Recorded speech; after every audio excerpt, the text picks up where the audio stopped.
Alors aujourd'hui, on va parler en fait de transcoder les médias afin de faire des proxys. Donc c'est une façon en cas de, par exemple, si vous avez un ordi assez ancien et que votre ordi rame, ça permet d'optimiser les médias. Donc je vous montre tout ça en image. Je vous retrouve tout de suite sur. Il faut simplement sélectionner donc son projet. Donc là, on va prendre sur ce projet-là. On va dans le menu donc fichier et transcoder le média.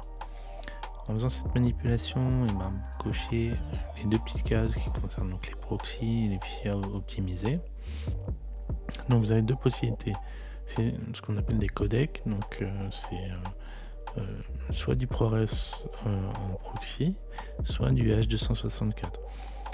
Ce qui est le plus judicieux, je recommande plutôt le ProRes parce qu'il est plus facilement lisible par notamment le Mac.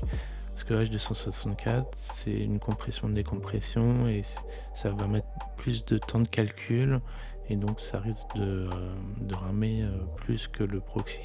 Donc vous choisissez donc proxy ProRes et vous appuyez sur OK.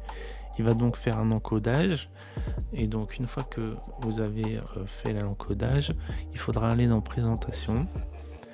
Une des choses à faire, vous pouvez mettre sur meilleure performance au lieu de meilleure qualité. Ça permet de réduire la qualité de l'image et donc de pouvoir aussi lire plus facilement les rushs.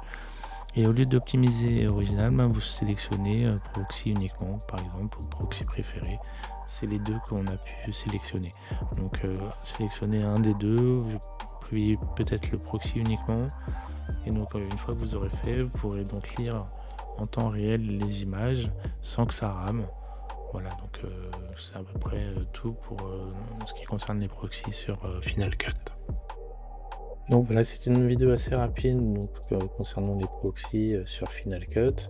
Si ça vous intéresse, je peux décliner sur d'autres logiciels de montage, mais le principe est le même pour tous, c'est-à-dire ça permet, en faisant des proxys, donc vraiment de minimiser la taille des rushs et donc de pouvoir lire sur des ordi assez anciens qui n'ont pas forcément la capacité de lire de la 4K, de pouvoir lire des rushs et pouvoir monter facilement sans que ça leur dise un.